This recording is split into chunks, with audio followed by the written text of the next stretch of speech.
घने जंगल के बीचों बीच एक विशालकाय बरगद का पेड़ खड़ा था। इस पेड़ की शाखाओं पर दिन भर कई प्रकार के पक्षियों का चहचहाना सुनाई देता था। जंगल के तमाम पक्षी इस बरगद पर विश्राम करने आते थे और कुछ ने तो इसे अपना स्थायी निवास बना लिया था। बरगद की छांव में रहते हुए वे अपार सुख का अनुभव करते थे।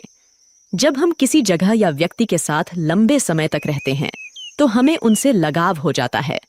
यही हाल इन पक्षियों का था जिन्हें बरगद से गहरा प्रेम हो गया था। एक दिन जंगल में भयंकर सूखा पड़ गया।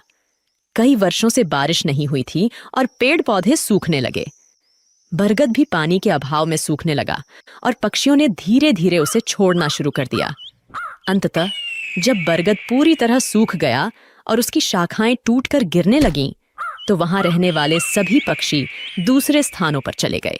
केवल एक बूढ़ा गिद्ध ही वहां रह गया। उसने देखा कि उसके सभी साथी पक्षी पेड़ छोड़कर चले गए हैं। कुछ पक्षियों ने उससे भी चलने को कहा, लेकिन उसने इनकार कर दिया। बूढ़े गिद्ध ने सोचा, मेरा जन्म इसी पेड़ पर हुआ है, मैं इसी पर बड़ा हुआ हूं। इस पेड़ ने मुझे जीवन के सारे सुख दिए हैं। आज जब यह पेड़ संकट में है तो मैं इसे छोड़कर कैसे जा सकता हूं। यह पेड़ मेरे लिए माता पिता जैसा है। मैं इस पेड़ को छोड़कर नहीं जाऊंगा, चाहे कुछ भी हो जाए। जो लोग अपने माता पिता को बुढ़ापे में छोड़ देते हैं वे बड़े स्वार्थी होते हैं। गिद्ध ने निश्चय किया कि वह मरते दम तक इस पेड़ का साथ नहीं छोड़ेगा। समय बीतता गया और पेड़ दीमक से ग्रसित होकर और भी कमजोर हो गया, लेकिन गिद्ध फिर भी उसे नहीं छोड़ा।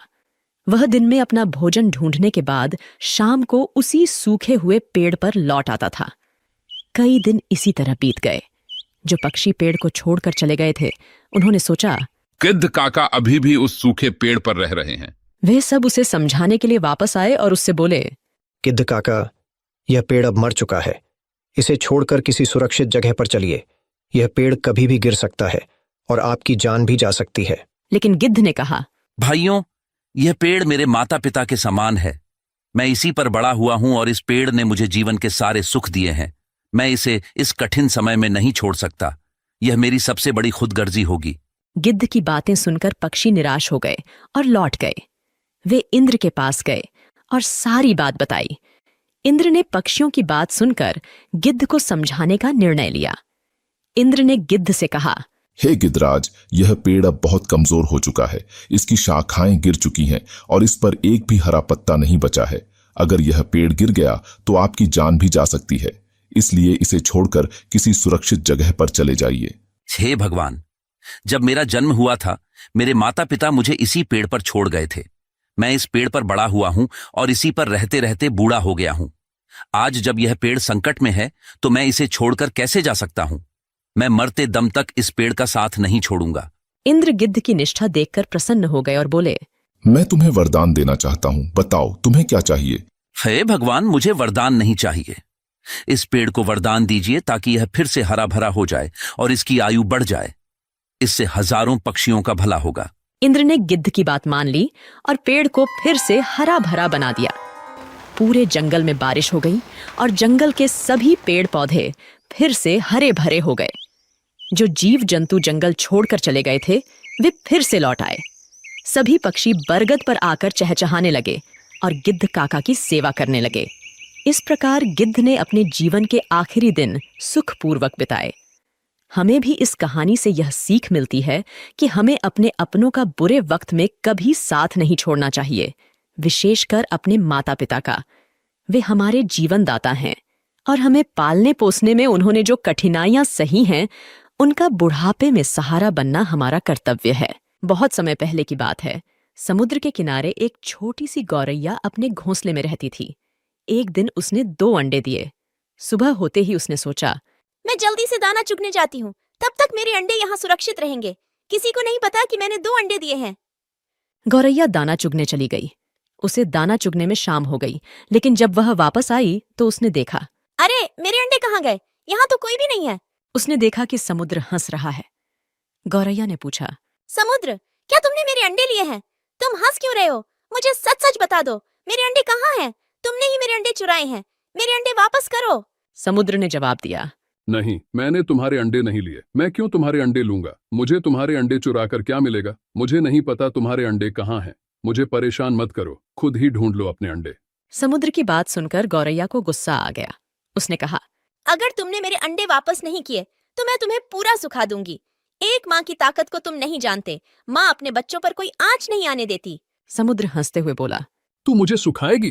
तू गौरैया, चल ये कोशिश करके देख ले। गौरैया गुस्से में अपनी छोटी सी चोंच में समुद्र का पानी भरती और किनारे पर उड़ेल देती। पास से गुजरते हुए एक चिढ़ा ने पूछा, अरे गौरैया बहन, आज तुम दाना चुगने नहीं आई? और तुम यह क्या कर रही हो? गौरैया ने जवाब दिया, मैं समुद्र का पानी सुखाकर अपने अंडे वापस लूंगी। तुम जाओ, मुझे अपना काम करने दो। चिढ़ा ने कहा, पर गौरैया बहन, यह कार्य असंभव है। इस तरह तुम समुद्र का पानी नहीं सुखा पाओगी।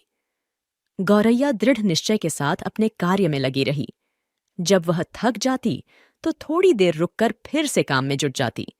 इस कार्य में गौरैया को कई दिन हो चुके थे। भूखी प्यासी गौरैया की तबीयत खराब होने लगी। यह देखकर सभी पक्षी चिंतित हो गए। यह गौरैया अगर इसी तरह भूखी प्यासी इस कार्य में लगी रही तो अनर्थ हो जाएगा। हमें गरुण देव के पास चलकर सहायता मांगनी चाहिए।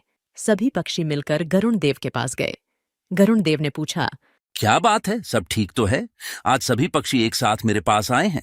पक्षियों ने बताया, गरुण देव, एक छोटी गौरैया अपनी जिद पर अड़ी है और इतने विशाल समुद्र का पानी सुखाने का प्रयास कर रही है। इसी वजह से उसका स्वास्थ्य भी गिर रहा है। कृपया उसकी मदद कीजिए। गरुण देव समुद्र तट पर गौरैया के पास गए और बोले, गौरैया, मेरी चोंच थोड़ी बड़ी है। क्या इस कार्य में मैं तुम्हारी कुछ सहायता करूं? नहीं गरुण देव, आप मेरी वजह से परेशान मत होइए। ये मेरी लड़ाई है, मैं इसे खुद लड़ूंगी। मुझे कोई मदद नहीं चाहिए। गरुण देव ने सोचा, बच्चों की वजह से यह चिड़िया किसी की नहीं सुनेगी। इसके लिए अंडों को ढूंढने से ज्यादा महत्वपूर्ण कोई कार्य नहीं है। मुझे भगवान श्री हरि के पास जाना होगा और उनसे विनती करनी होगी। गरुण देव भगवान विष्णु के पास गए और प्रार्थना की, हे नारायण, आपकी जय हो। कृपया हमारी सहायता कीजिए। एक नन्ही गौरैया समुद्र का पानी सुखाने की ठान बैठी है, जो कि संभव नहीं है। उसका स्वास्थ्य भी गिर रहा है। पक्षीराज गरुण, मैं इस गौरैया के दृढ़ निश्चय से बहुत प्रसन्न हूँ। हे समुद्र देव, आप पीछे हट जाइए और गौरैया को उसके अंडे लेने दीजिए। आज एक माँ अपने बच्चों की रक्षा के लिए कोई भी जोखिम उठाने के लिए तैयार है, इसलिए मैं गौरैया के साथ हूँ। आपको पीछे हटना होगा और गौरैया के अंडे उसे लौटाने होंगे। समुद्र ने भगवान विष्णु की आज्ञा मानी और पीछे हट गया। गौरैया ने खुशी खुशी अपने अंडे निकाल लिए। समुद्र ने कहा, गौरैया, मुझे माफ कर दो, आज तुम्हारा विश्वास जीत गया। गौरैया ने गर्व से कहा, मैंने कर दिखाया, मेरे अंडे मुझे वापस मिल गए। नारद, तुम तो हमेशा भ्रमण करते रहते हो। कोई ऐसी घटना बताओ जिससे तुम चौंक गए हो। प्रभु, मैं अभी अभी जंगल से आ रहा हूं। वहां मैंने एक अद्भुत घटना देखी। एक गाय दलदल में फंसी हुई थी और उसे बचाने वाला कोई नहीं था। तभी वहां से एक चोर गुजरा। उसने गाय को फंसा हुआ देखा, लेकिन रुका नहीं। उल्टे उसने गाय पर पैर रखकर दलदल पार किया और आगे बढ़ गया।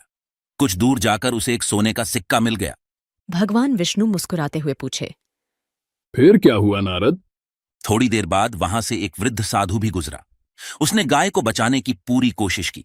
पूरे शरीर का जोर लगाने के बाद उसने गाय को बचा लिया, लेकिन जैसे ही वो आगे बढ़ा, एक गड्ढे में गिर गया और उसे चोट लग गई। प्रभु, यह किस प्रकार का न्याय है? नारद, जो हुआ वह सही हुआ। चोर की किस्मत में उस दिन खजाना लिखा था, लेकिन उसने पाप किया, इसलिए उसे सिर्फ एक ही सिक्का मिला। वहीं साधु के भाग्य में उस दिन मृत्यु लिखी थी, परंतु उसने गाय को बचाकर अपने पुण्य बढ़ा लिए और उसकी मृत्यु एक छोटी सी चोट में बदल गई। इंसान के कर्म ही उसका भाग्य तय करते हैं। अब नारद मुनि को सारा माजरा समझ आ गया था। प्रभु, अब मुझे समझ में आया। हमें हमेशा अपने जीवन में अच्छे कर्म करते रहना चाहिए। उसका फल हमें किसी न किसी रूप में अवश्य मिलता है।